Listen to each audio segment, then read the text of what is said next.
All right, hello, Metal Maniacs. It's the Meista from Brews and Tunes. Cheers. I am absolutely thrilled and beside myself with excitement today.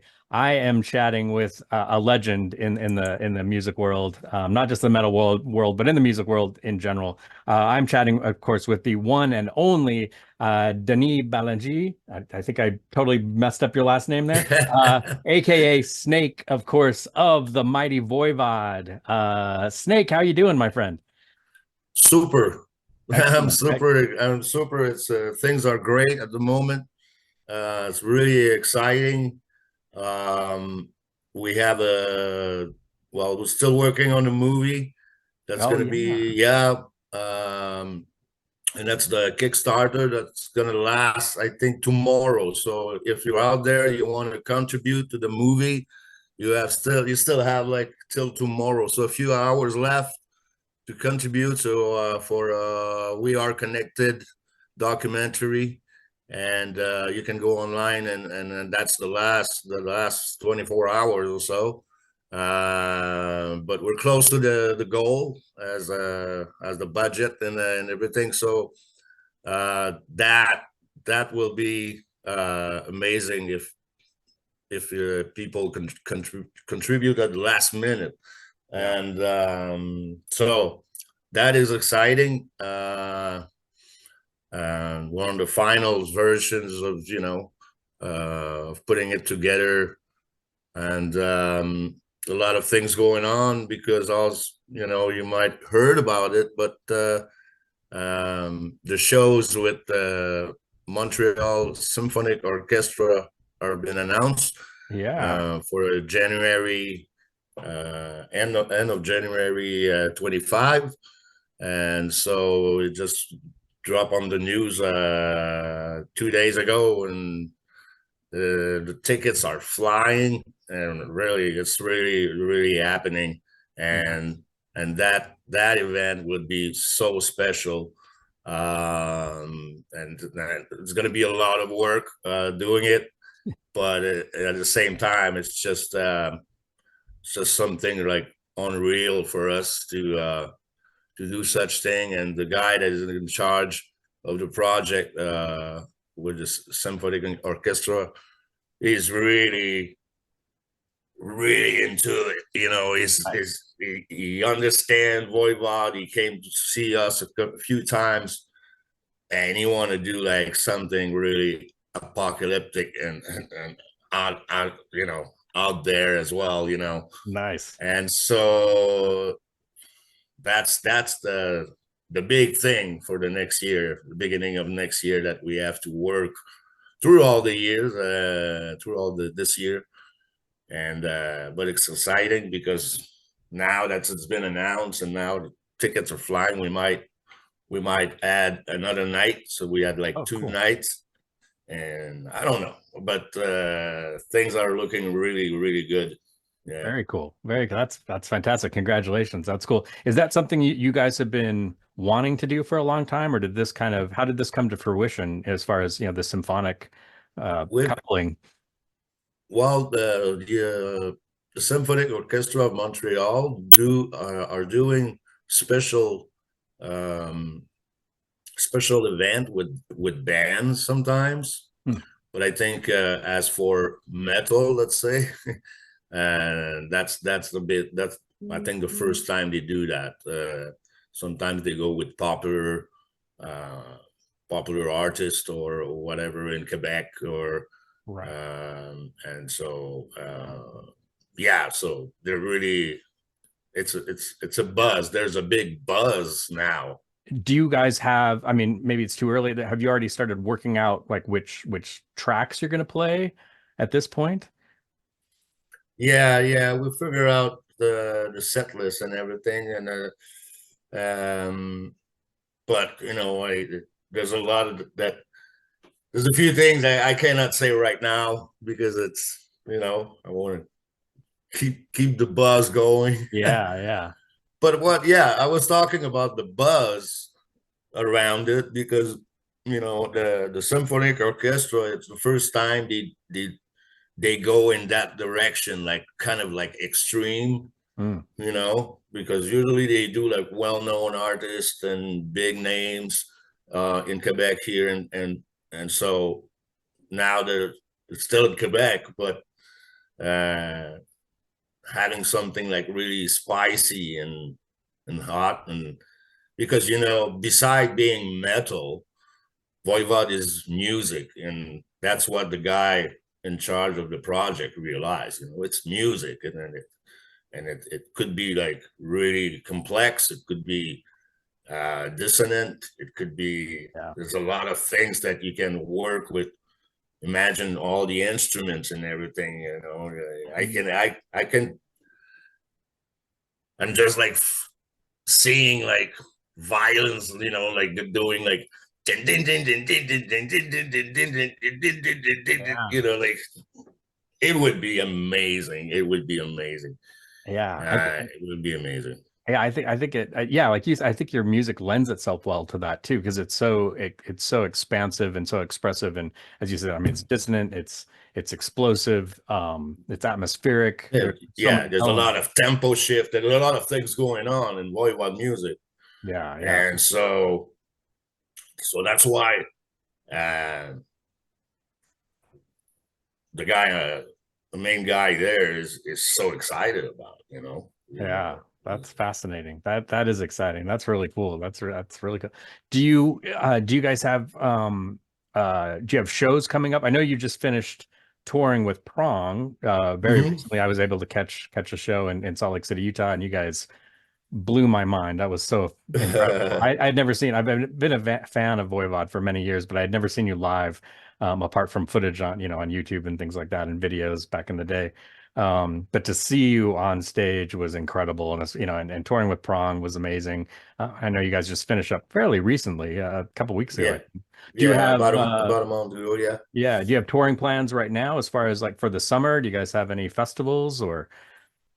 Well, that's the thing. I think we won't be too much busy. Like usually, every year we go on festival crazy summers, like you know, from May, from April, May, June, July, August. These are months that it's really usually really busy. But because of that project of the orchestra, uh, we'll take it a little bit.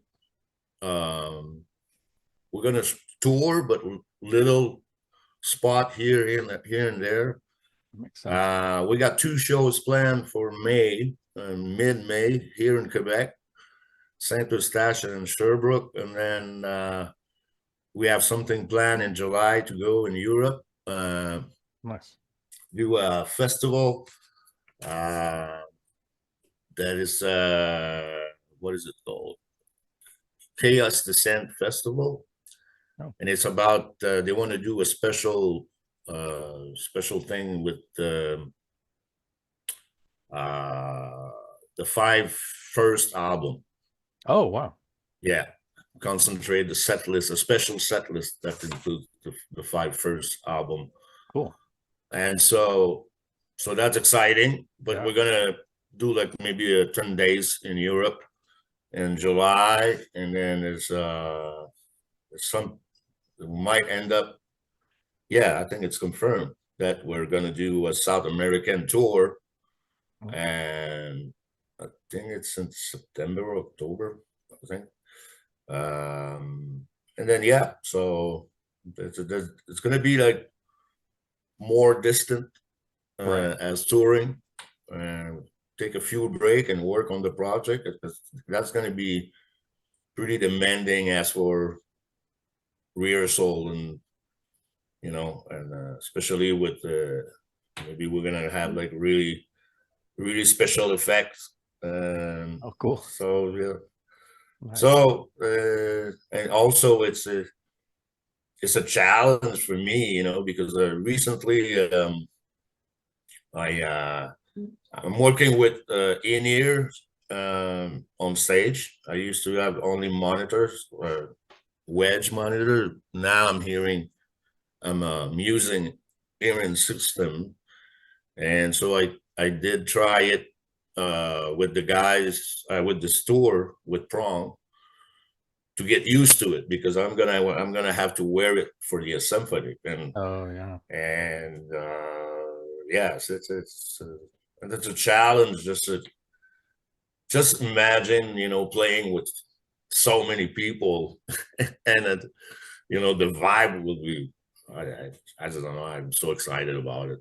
Yeah. Oh, yeah. Hopefully, yeah. Hopefully, it'll be recorded. Yes, it will be. Excellent. It Yeah. will be. Yeah. That'll be great. That'll be fascinating to hear. Yeah, I would imagine, as you mentioned, like trying to come up with the set list.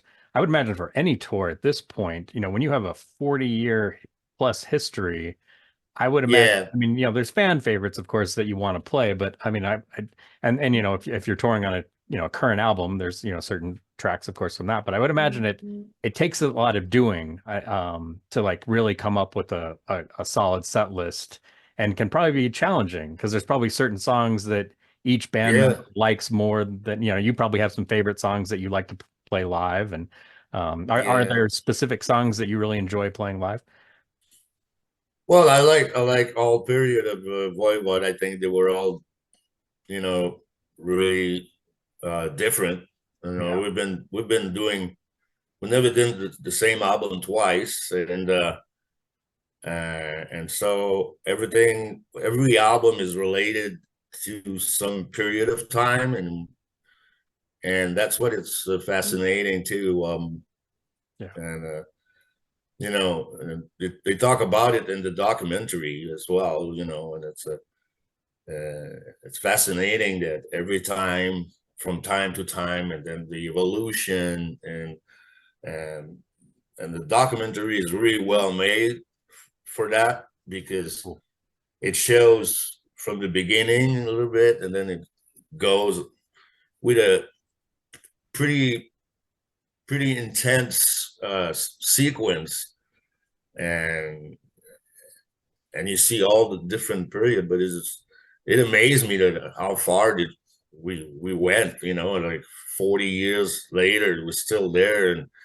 And when I watched the parts of documentary that when we were young, and some footage that is so funny, and it's, what was the odd, that Yeah. bunch of kids that really wanted to do something, and creatively, and in creation, being artists. And we were from up north Quebec.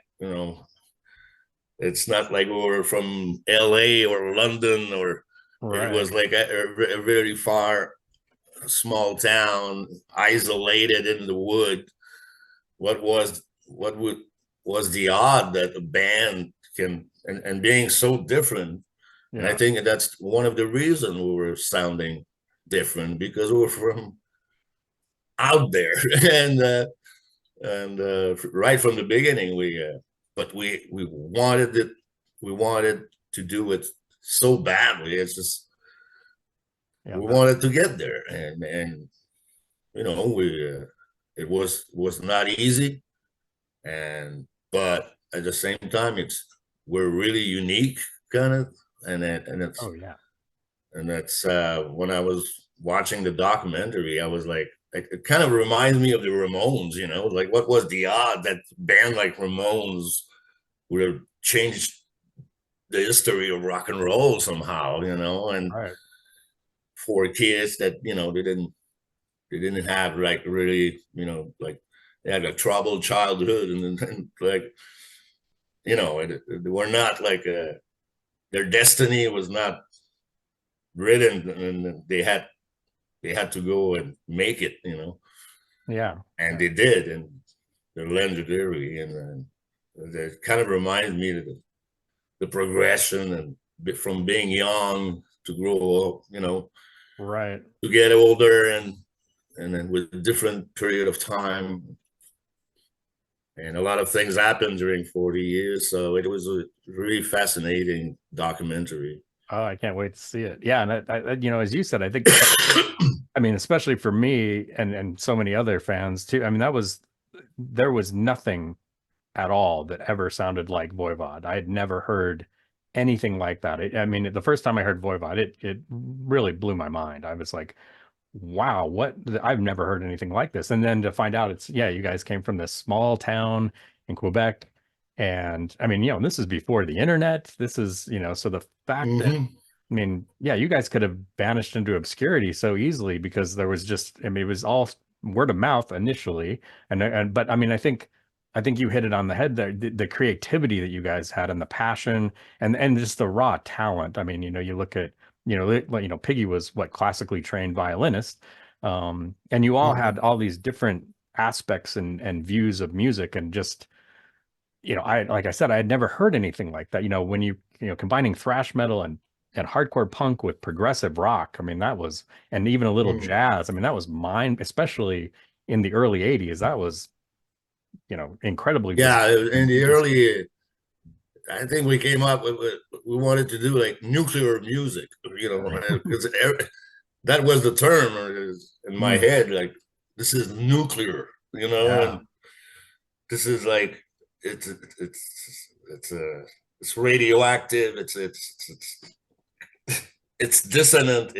Yeah. It's Challenging. heavy. Yeah, and it's back in the days in the Cold War, that was a real, that was part of like it was a pretty sci-fi to imagine that we can bring, the world can hand tomorrow, Yeah. and that was really, and there was a movie that was coming out like the day after, and Oh, yeah. there was a real fear of the nuclear disaster, or like Chernobyl and 3 Mile Island Right. and stuff like that. So we were in that period of time that was like, when we did record albums in Berlin, the wall was still there, and you could feel the oppression, and Yeah. just walking in the street, and oh, you cannot go there because there's a wall, it's like helicopters, and it was like really, whoa, the Russians are over there, the French border was like, oh my God, and so it was a period of time that was, uh, and many bands back in the days, like punk scene was all about the World War III. It was Yeah. all about the self-destruction. It was all about, atomic bombs and war and destruction. And it was really inspiring to get some really heavy sounding music, and Yeah. Yeah. And you guys did so it so well and so differently than anybody else, which was, why I was such a huge fan and still am to this day. Because there's been bands that have tried to copy you, but I don't think anybody's ever come close to sound. I mean, nobody sounds like Voivod ever. Nobody ever will. yeah, That's yeah. my love affair with the music of Voivod is, yeah, there's nothing like it, which is great.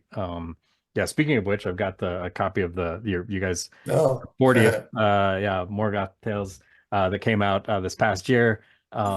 Excellent album. I love it. You re-recorded songs throughout your career, as well as a new song, the Morgöth Tales, and then of course you Yeah, did yeah, a cover of PIL Public Hymn yeah, yeah. Limited. Great cover too. That was always such a cool thing too. I thought about the band is, um, and you don't do them very often, but anytime you guys do a cover, you really own that song. You take that song. You look at when you did Pink Floyd, and I was always curious. Have you ever gotten feedback from the original musicians of any of the covers you've done? And like, what did they think of your music? Uh, I think David Gilmour made a comment. I'm not sure. I'm not sure. I heard that, but I don't recall where is it from. But yeah, it's a good question. How people react with some are really, I guess, happy about the version that we do sometimes. We used to cover, you know, uh, Dead Kennedys, Mm. Jello liked it, and so yeah. But it's a good question how people react. Yeah, I've always wondered, yeah, like especially like Pink Floyd, because I know you guys did a couple Pink Floyd songs back in the day. Yeah, And yeah, I mean the Astronomy Domini, which I think is brilliant. I thought your version was brilliant. And of course it kind of launched you guys, at least with MTV, it kind of was like the big, you know, kind of launched you even bigger at that time, I remember. yeah, Yeah, because yeah. I miss that time. That was fun. When yeah. MTV in Canada, it was much music, Yeah. and I miss that time because in the 80s was a great period of time for music. Everything was just exploding, Right. and back then, as putting something together,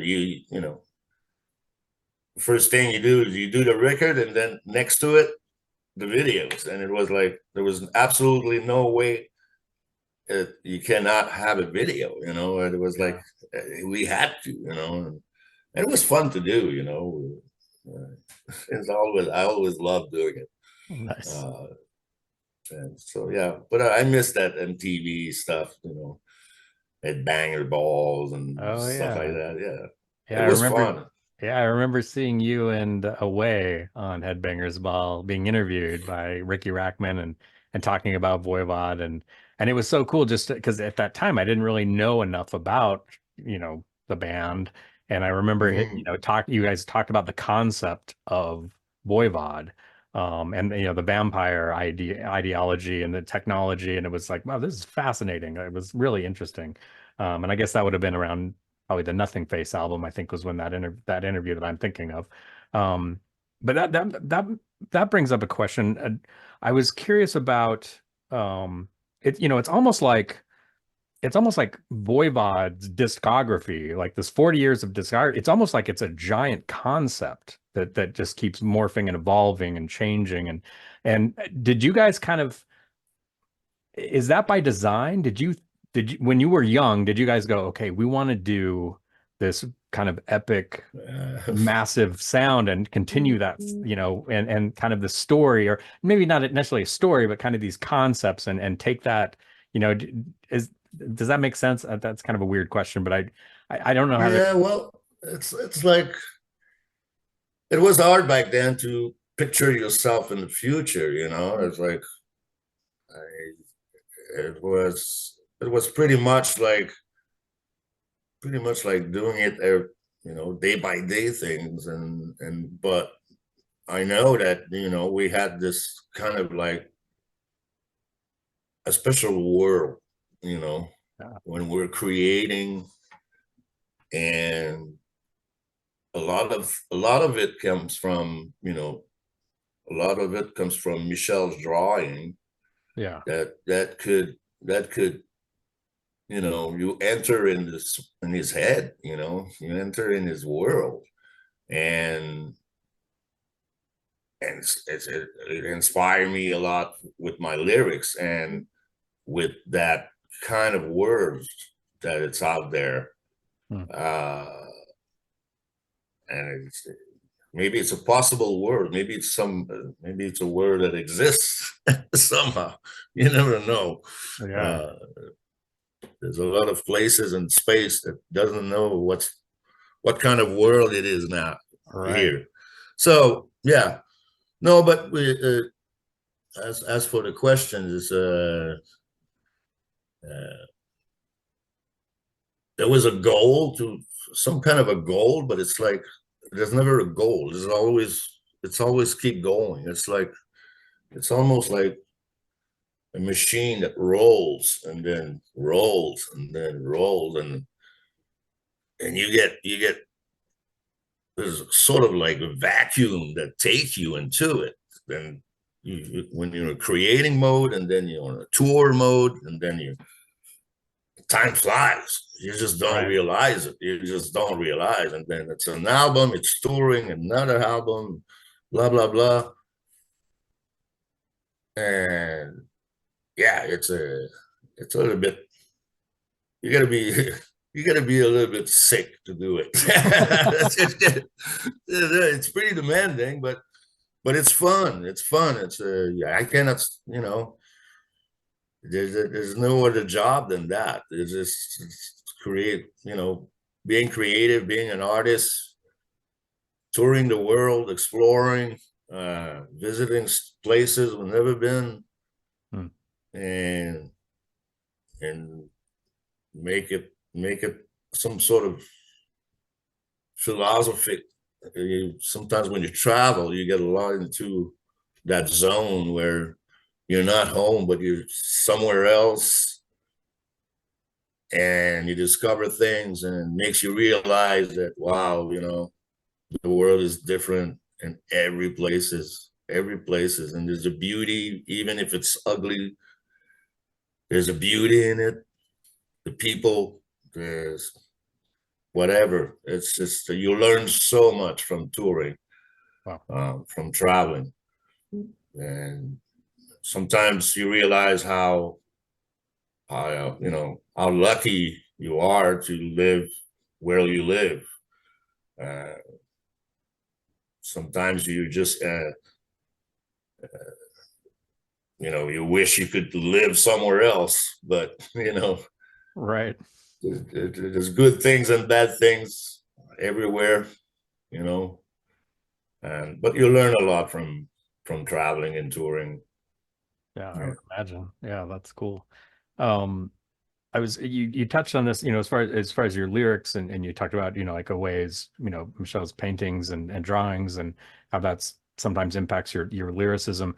What is the writing process for you guys? And maybe it's different for every song or every album, but I was kind of curious, like, how does it all start? Like, how does a song start with you? Do you start with the lyrics? Or does it start with, you know, a visual from Michel, or is it, you know, more a guitar riff? Originally from Piggy and now from Chewy, or kind of how does that start? I mean, back in the days, Piggy was really productive. He could write an album in one night, you know. It was there's some of this stuff. It's a good, well, the way it happens is just like we're trying to work everyone at our separately. We put ideas together, and sometimes we go jamming, and we capture what comes out of it, you know. Oh, I got this riff. Oh, I got this beat. Oh, I got, and we try it. Then, but we record everything, because sometimes you can have like a sparkling idea that if you don't record it, 2 minutes later, you will forget about it. And then it's really important to capture everything in the process. And then, you know, it's a matter of feeling it, putting it together. Oh, maybe do that part 2 times because it's kind of short. It's like get into the beat, but you don't have the time to do it. And it's like a work in progress, and then an idea brings another ideas, and then a drawing brings an idea for the lyrics, and then that sounds like, I don't know, it's a march, you know. Dun, dun, dun, dun, dun, dun. Yeah. You visualize something that's going to be inspired for the lyrics or the drawing, or and then it comes together, yeah, kind of naturally sometimes too, you know. It's just but I know Chewy does a lot of editing, and so he committed, is always putting prepare himself to, you know, recording stuff, bring it, and we'll listen to it, then we jam, then he goes back home, and then he mix it up and rearrange it, and then, oh, we're going somewhere. Sometimes Michel's pre-program a beat, and then he's going to try it live, and then, oh, I like that beat, you know. And so there's always something to sometimes, oh, one thing leads to another. Sometimes, you know, I remember when we did the creation of Was Obsolete Being. Oh, awesome. He came with a riff, never heard it. Started a riff, drums, and he came with a melody. And then Chewy stopped. So it was like, you got it. We got it. It's like, this is it. This is the melody. Nice. Where's the recording? He was like jumping around. He's like, don't forget it. Hold it. And then he was trying to, finding the gear for recording it. And so we did, and we kept it. But it was like really one idea. Pat, going. I've never heard the riff before. So it was like the first idea that came into my mind, and it was like pure magic, So there's moments like that, but sometimes it's harder. You have to listen and re-listen, and but it's always a matter. It needs time sometimes. Yeah, I would imagine that. I mean, because that was the thing I always thought with, not to put any other band down, there's a lot of great music out there, but I mean, with you guys, everything about the music is complex. I mean, there's so much. I mean, lyrically, it's complex. The guitar work's complex. The rhythms are complex. So that's why I was like, how do you guys write this stuff? It's just incredible. It's such, I mean, from the very beginning. I mean, and I know, it started, you guys have evolved and changed, as you mentioned, like every album's very different. You guys started as, the very first album, War and Pain is very it's a very thrash metal album. But then it started, but there was always a little element of, progressive stuff in there. And of course, it became much more progressive later. Yeah. But it's, just everything is so complex that you guys do. It just, I've always been fascinated with specifically the writing, of Voivod. I'm like, how do you guys even come up with this stuff? It's just amazing.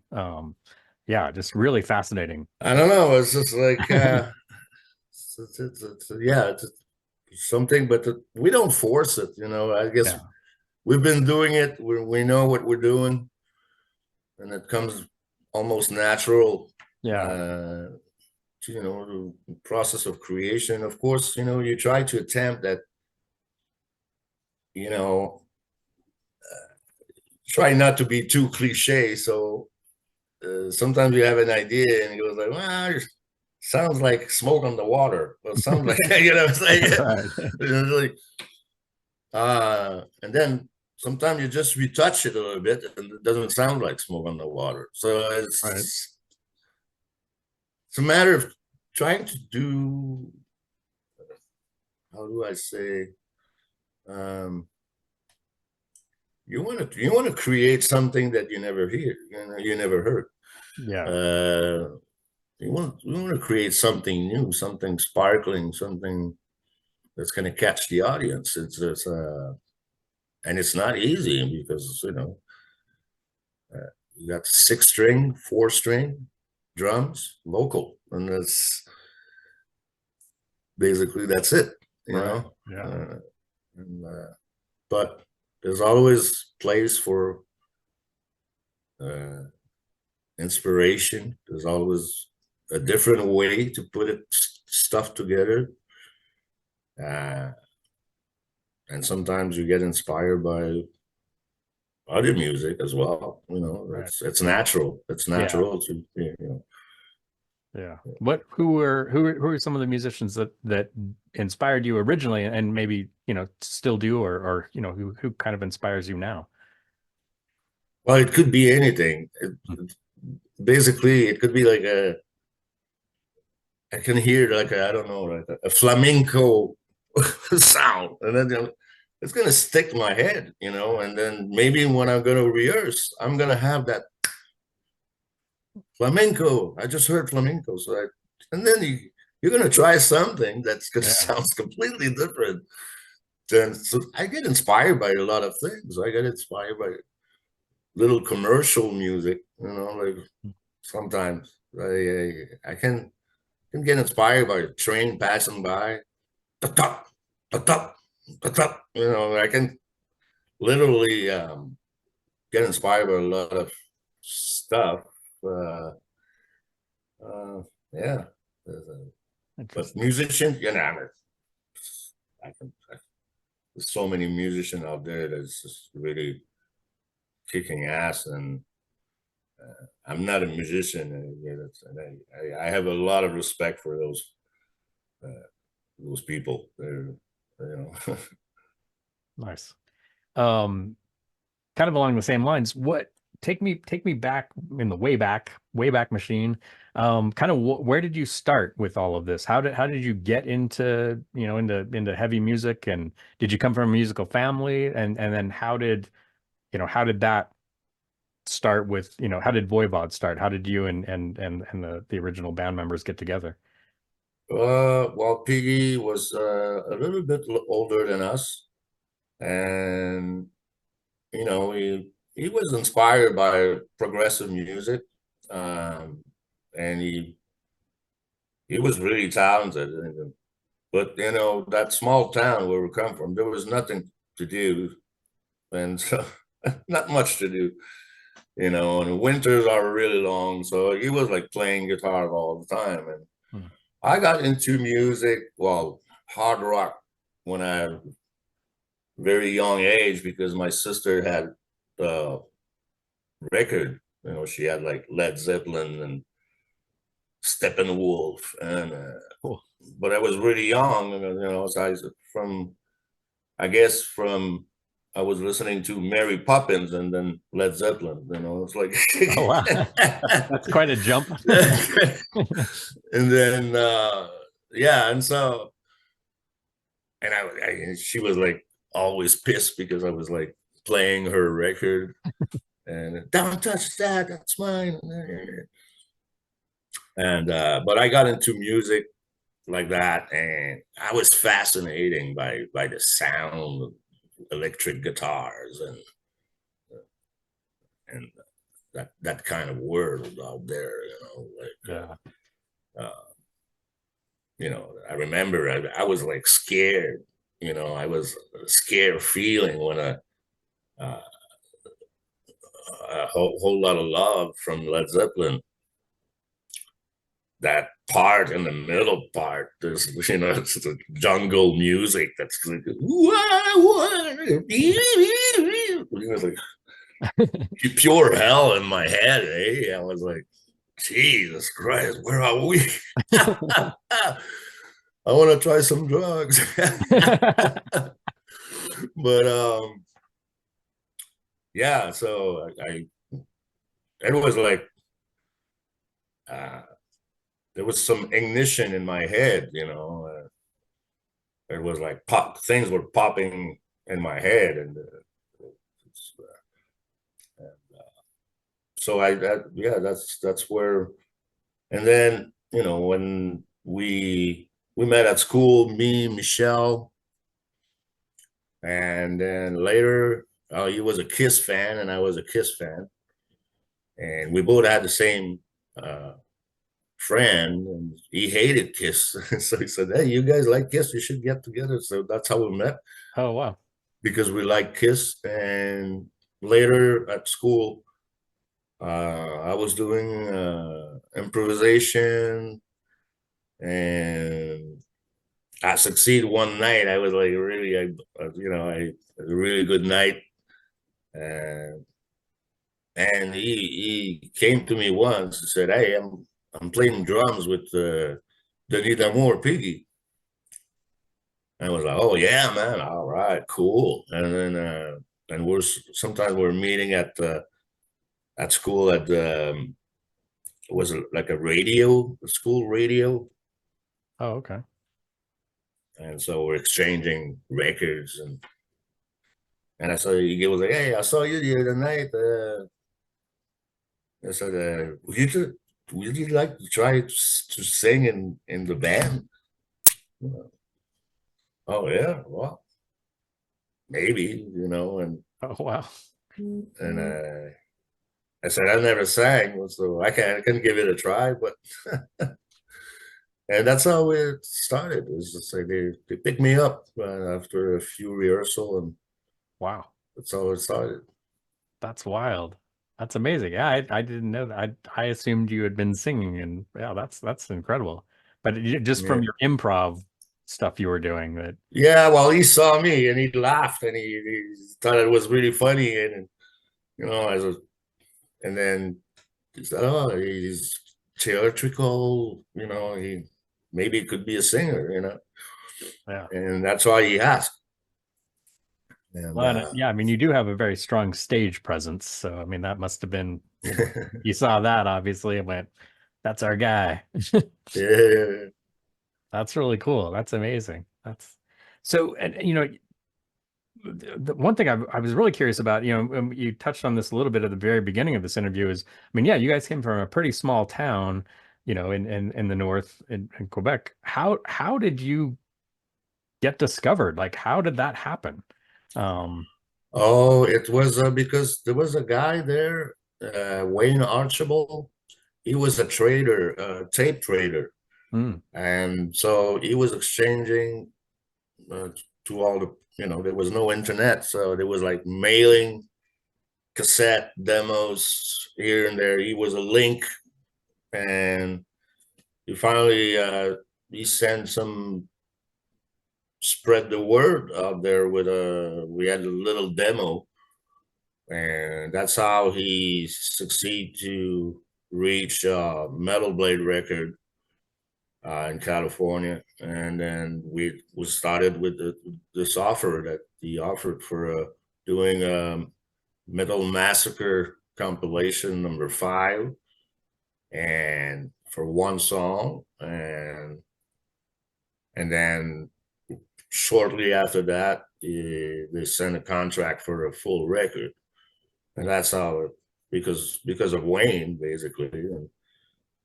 that's how we discovered, you know, uh, early days of Metallica when Dave Mustaine was singing, and it was like a was shitty sounding demo, but yeah.